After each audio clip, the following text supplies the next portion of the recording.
they're just like so happy to see us, and they're like drawing their signs, and it's also nice to know that we're doing that while having like so much fun and just living like the best experience of our lives. So yeah, if it can help like little girls to dream big and keep pushing, I'm more than happy.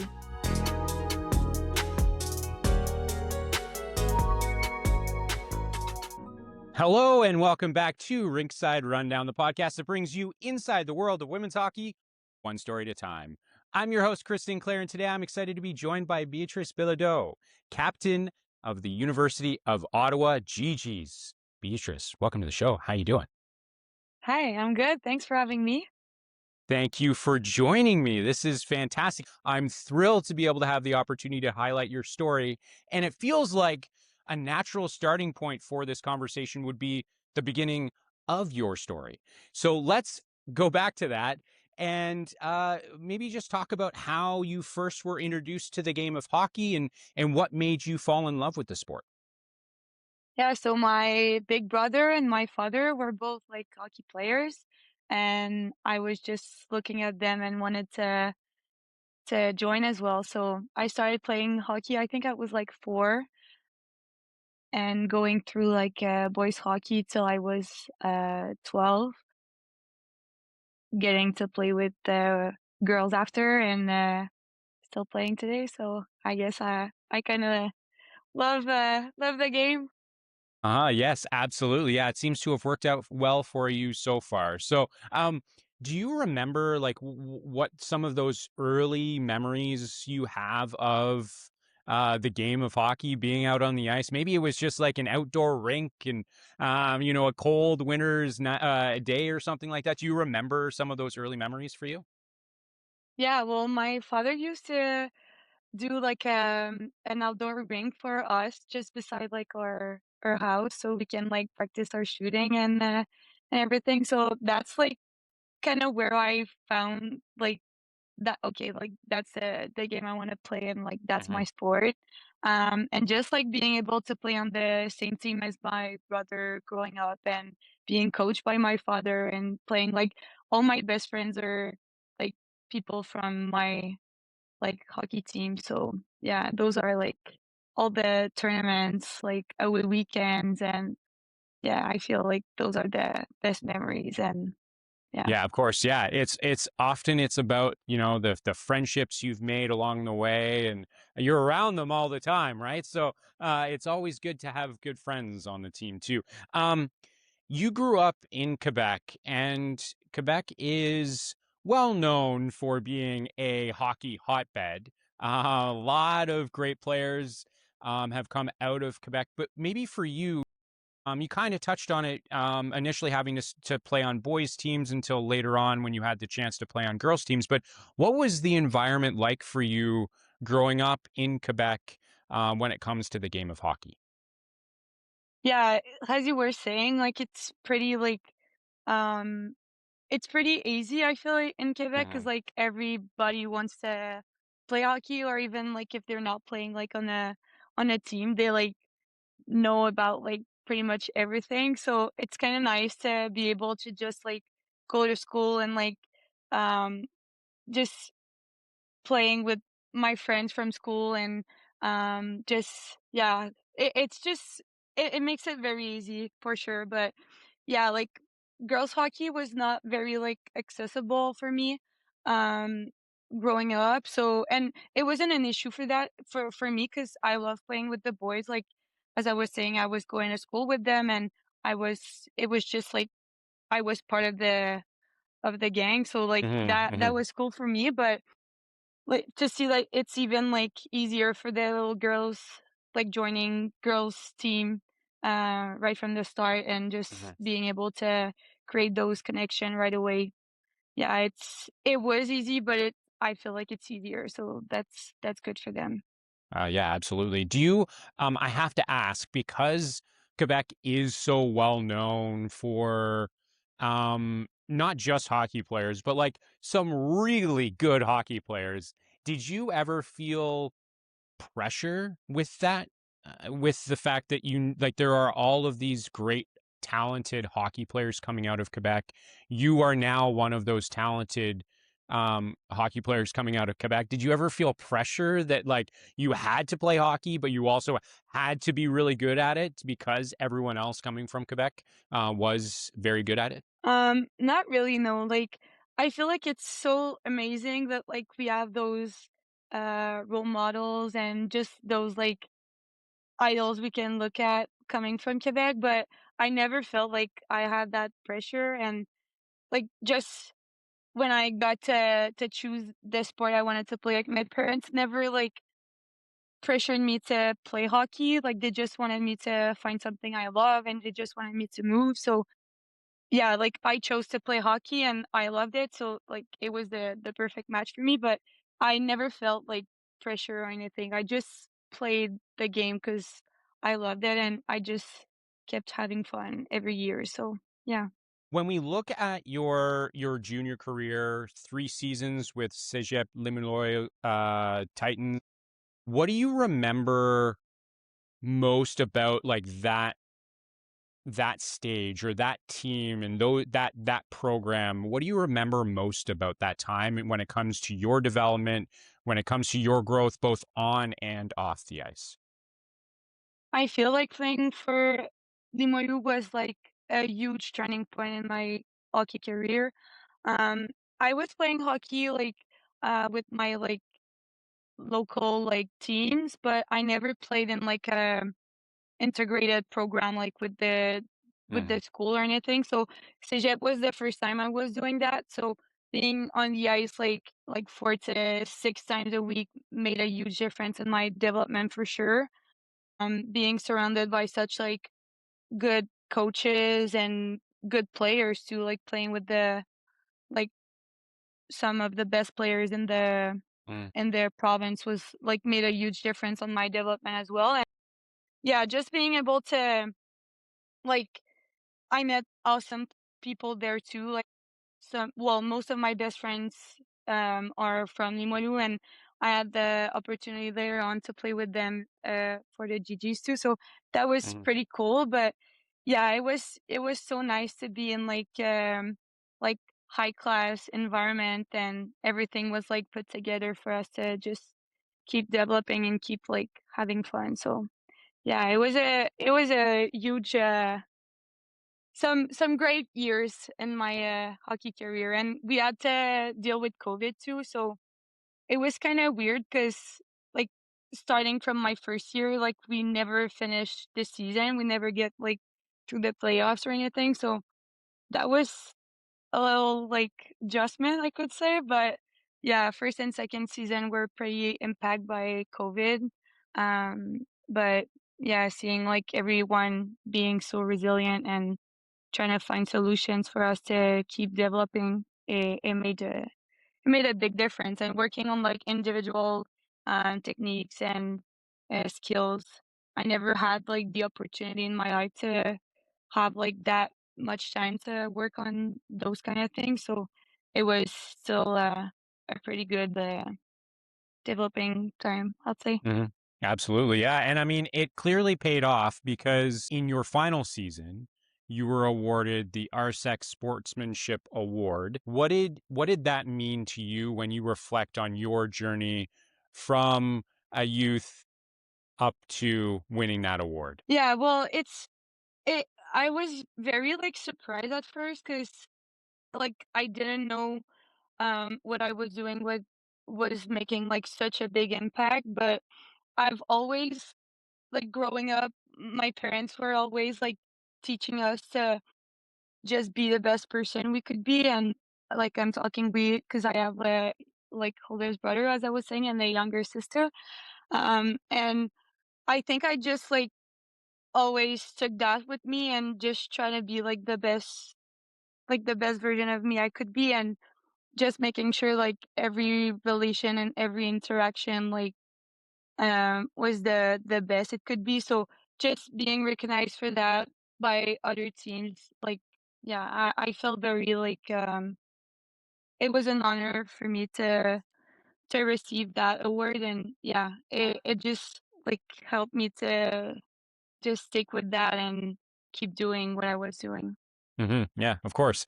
Um, Speaking of sticking with it, you have stuck with it, and you are now, as I mentioned off the top, with the University of Ottawa, the GGs. Um, Before we get into some of the really cool things about your time with the GGs, which there is a long list, of course, maybe just talk about what went into your decision to go with the GGs. I know in Canada, a lot of people are still there. I think there's a shift in mindset that a lot more Canadians are deciding to stay in Canada rather than going the NCAA route, which a lot of athletes, of course, have chosen to do and have been successful doing. You didn't. You chose to stay in Canada, and you landed with the GGs once again. What went into that decision to stay in Canada, but also with the GGs more specifically? Yeah, so as I was saying, during my CEGEP years, we had the little COVID period, so that made it a lot different for university visits and university commits. So I was in a little bit in that like group, and some of the girls already in university were granted like an extra year because of COVID. So like recruitment was a little weird everywhere, and it was pretty hard to like um to plan, like to know like what options were open. So I just went with like where I felt the most home. Like Hmm. I know it's a little cliche, but like visiting like in the like online the Hmm. university and just like receiving videos and just like information that you're not even there, and you just feel like, oh, like that's the program I want to be in. It kind of looked a lot like Timaru, like culture wise, and like the way the coaching staff was involved with the girls, and even like I had old teammates that were there already, so that Hmm. were all like reasons why I knew I was gonna be a good fit with that team. And yeah, I remember just like watching the promotional like videos the coaches were sending me, and like I had chills. So I was like, Hmm. yeah, that's where I want to go. And yeah, later on I had a chance to visit in person the campus and everything, and I never regretted that choice. It was, yeah, I'm in my fourth year now, and I can say they were like, well, they were like um the four best year of my life. I met like awesome people again, and yeah, just being able to um keep pursuing like what I wanted to do academically, but also like being on a good hockey team and keep developing and keep like living great experience. I think that was like the best case scenario for me. Absolutely, yeah. And what would you say when you think back all those years, when you think back to that jump from junior to collegiate? What was for you, what was the biggest maybe difference, or maybe what was the biggest surprise? Did you feel like you had those experiences that really set you up for success at the collegiate level? Yeah, well, I think we kind of have a very strong league in the CEGEP in Quebec, so I was expecting it to be like different for sure at the university level, but I think I was well prepared. And coming up to university older than the girls from like other provinces, like we get most of us do 3 years of CEGEP. So instead of going like coming straight from high school, we have like an extra usually it's 2 years, so we're getting to university older and more mature, and Mhm. I'm sure that makes a huge Mhm. difference.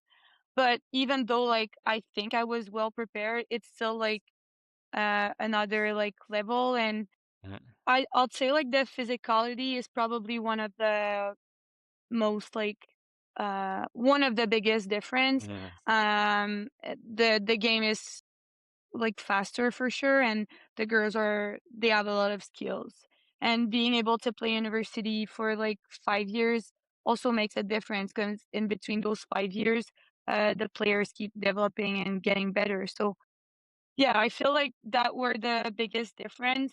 Um, but yeah, and it was also kind of special to play against like former teammates because growing up like in Quebec, I was well in Cégep. We were lucky enough that most of the girls were coming from the like Quebec Mm, area, so the girls I was playing with till like the end of my Cégep, I played with them for like between like 3 and like 10 years. So I okay. was used to play with them, but having to play like against them at the university level was pretty like special, but it was like it was still like good opposition for sure. And Mhm, I was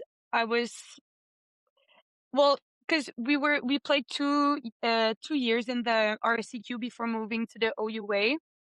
So that makes kind of a big difference for me too, because at first, like, choosing the University of Ottawa was also because they were playing in the RSCQ, so I could see, like, my friends and my family, and I could, like, travel closer to home, so that was, like, another reason why Ottawa was, the place for me. But when we learned that we were gonna move to the OUA, at first, it was kinda like well, I don't wanna say stressful because I trust my, the sports services and the coaching staff so much that I knew it was like the best decision for us. And I'm now living it for the second year, and I could say like I'm so happy I got to experience both leagues. Um, like obviously, like moving from a league that had like 16 to a league that has 14 makes a huge difference, mhm, and being able to um like, live all those, away weekends and, mhm, road trips and, like, I kinda miss that, coming back from, Cégep and, like, during my 2 first years of university, so, yeah, it was really nice to be able to experience both. mhm. Yes, and it's speaking of experiences, you have recently crossed a major milestone, and that's your 100th career game. Um, when you reflect on that milestone, first of all, does it feel real? But what does it mean to you to have crossed such a, the century? What does it mean to you to cross that milestone? It's crazy, it's a lot.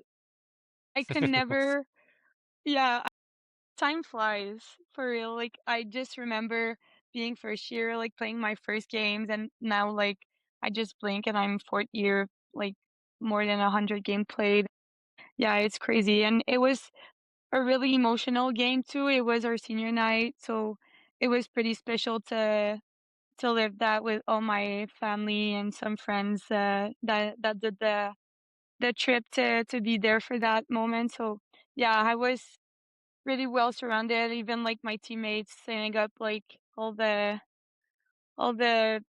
the cute, like, setup for senior night and my 100 game.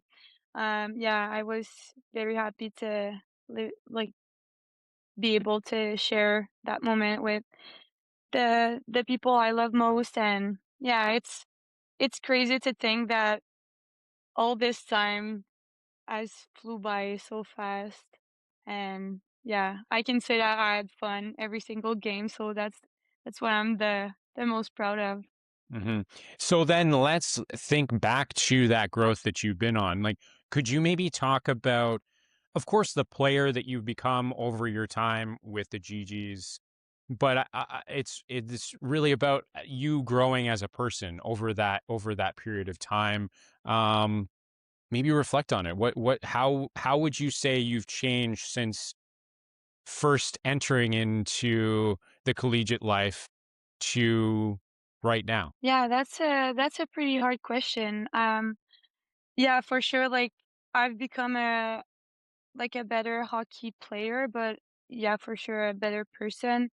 Um, just, like, being able to keep, because coming up to university, I knew I wanted to apply eventually to med school, so just, like, being able to set my goals right away and just, like, do everything I could to make them happen, on the ice, off the ice.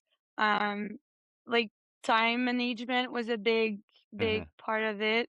Um, it's not always perfect still, but just, like, being able to make the most of my time and, just, like, being able to prioritize what's really important for me in the moment to make sure, like, I don't I don't miss anything, I don't regret anything. If Hmm. I'm at the rink in the morning, like, yes, sometimes it's early, but just being surrounded by my incredible teammates makes a big difference. And then after, like, going to school and then coming back and having the study because I wanna have time during the weekend because of the game, like, it's not always easy, but there's always, like, positive and yeah, I think I got a lot better to acknowledge that and to just, like, be able to ask for help too when I need some. Cause yeah, sometimes we wanna be tough, we wanna do everything by ourselves, but there's nothing wrong in asking for help when we need some, so, yeah, that's some of the biggest lessons I've learned. Spoken like a true leader. And I want to talk about that because what does what does leadership mean to you? I know that it's a letter on the jersey, but it's I feel like it's so much more than that. Because you're well, I don't want to necessarily answer the question for you, but there's a lot more to it. There's a lot more to it that maybe people don't see when it comes to, of course, the team on the ice, but everything else that comes with being a leader.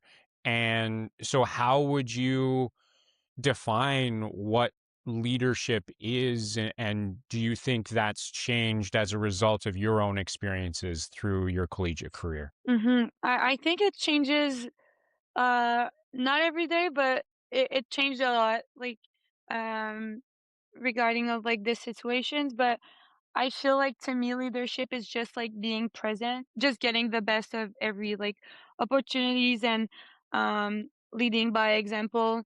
Um I think like I always want to be the best I can be like at school, at hockey, on the ice.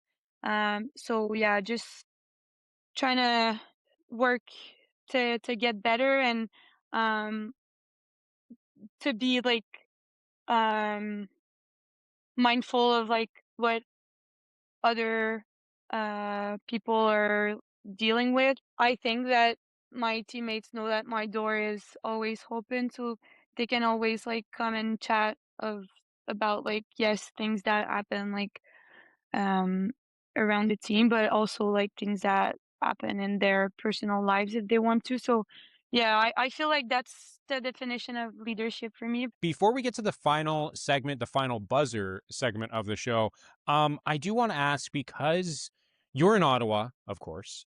There is also a professional women's hockey team here in Ottawa, the Ottawa Charge.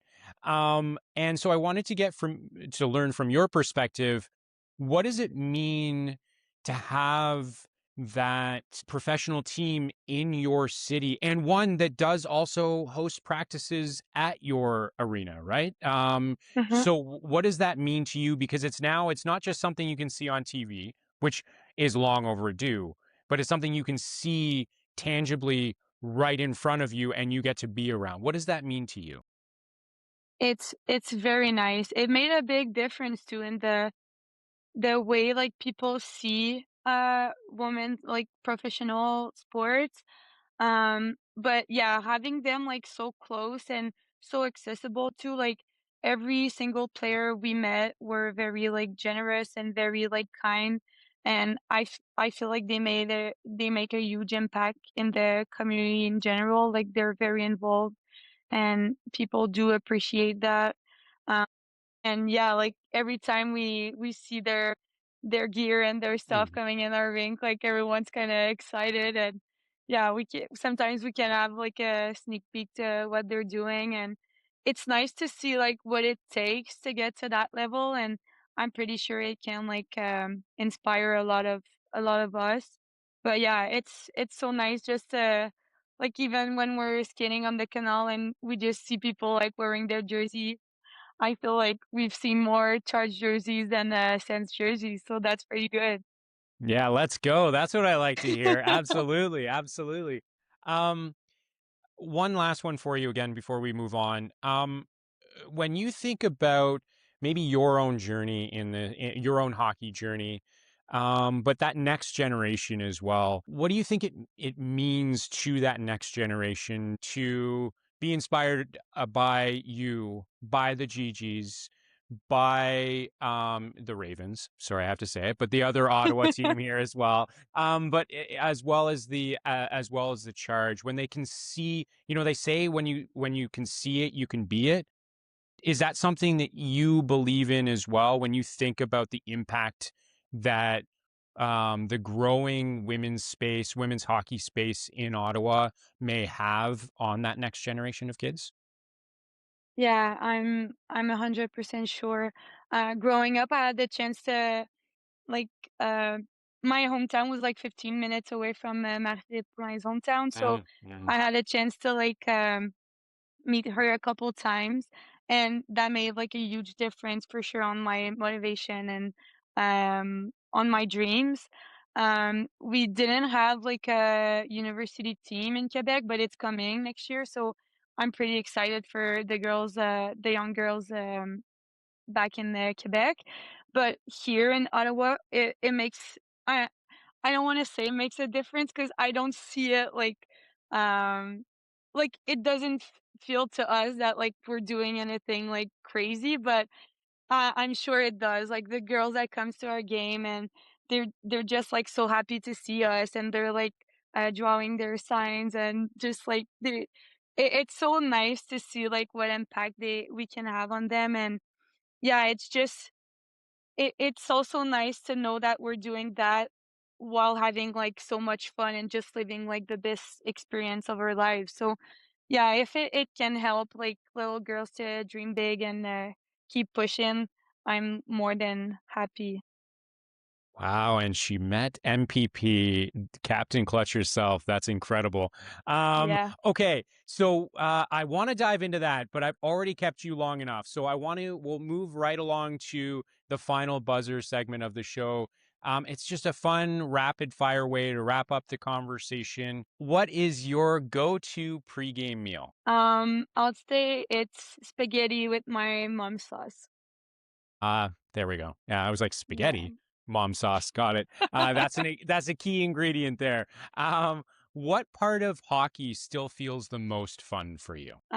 Just getting back to the locker room after a big win, celebrating with the girls. When we think about the locker room, part of that means like before a game, there's probably some music going on over the speakers. Maybe you just have some music going on in your own headphones. What's playing? What gets you pumped up, ready and game ready pre-game for every game? Um, I love pretty much everything, but I would say I'm a big country fan.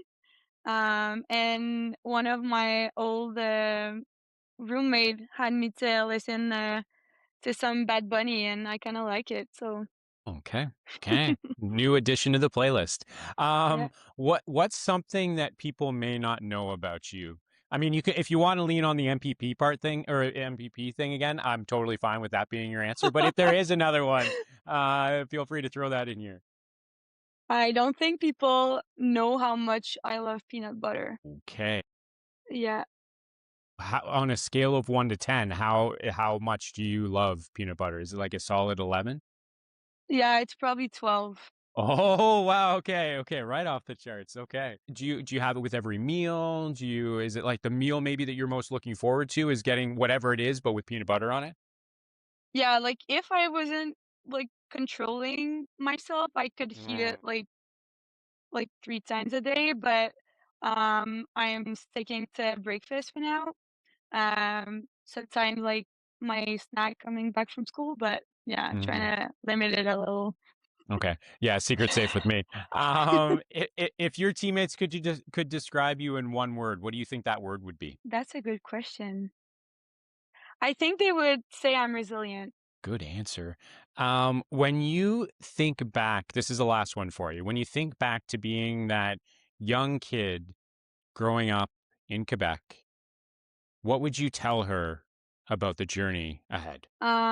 Just dream big, keep having fun, and just like make the most of every opportunities and don't be shy to like take your place and just like yeah, do it.